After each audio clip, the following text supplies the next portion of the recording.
வங்கக்கடலில் மையம் கொண்டிருந்த ஆழ்ந்த காற்றழுத்த தாழ்வு பகுதி மேற்கு வடமேற்கு திசையில் நகர்ந்து தமிழ்நாட்டின் வடகடலோர பகுதிகளில் மையம் கொண்டிருந்தது.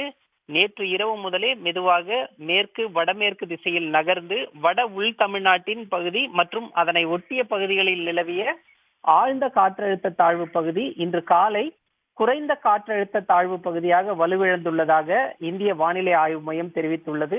இந்த குறைந்த காற்றழுத்த தாழ்வு பகுதி வட உள் தமிழ்நாடு மற்றும் அதனை ஒட்டிய தெற்கு உள் கர்நாடக பகுதிகளில் நிலவி வருவதாகவும் தொடர்ந்து அடுத்த 24 மணி நேரத்தில் இந்த குறைந்த காற்றழுத்த தாழ்வு பகுதி மேற்கு வடமேற்கு திசையில் தெற்கு உள் கர்நாடக பகுதிகளை கடந்து நகர்ந்து செல்லக்கூடும் எனவும் அந்த சமயத்தில் இந்த குறைந்த காற்றழுத்த தாழ்வு பகுதி மேலும் வலுவிழக்கக்கூடும் என்ற ஒரு தகவலை இந்திய வானிலை ஆய்வு மையம் தெரிவித்துள்ளது. முன்னதாக இந்த ஆழ்ந்த காற்றழுத்த தாழ்வு பகுதி வலுப்பெறக்கூடும் காற்றழுத்த தாழ்வு மண்டலமாக வலுவடையக்கூடும் என தெரிவித்திருந்த நிலையில் அதற்கான சாத்தியக்கூறுகள் குறைந்து தற்போது குறைந்த காற்றழுத்த தாழ்வு பகுதியாக வலுவிழந்தது.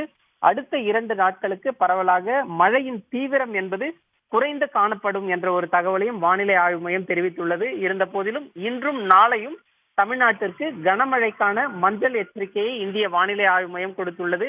ஓரிரு இடங்களில் கனமழை பெய்வதற்கான வாய்ப்பு இருப்பதாகவும் தெரிவிக்கப்பட்டுள்ளது. அரபிக்கடலிலும் ஒரு காற்றழுத்த தாழ்வு மண்டலம் மையம் கொண்டுள்ளது. அந்த காற்றழுத்த தாழ்வு மண்டலம் இந்திய கடலோர பகுதிகளை விட்டு விலகி நகர்ந்து சென்று கொண்டிருக்கிறது.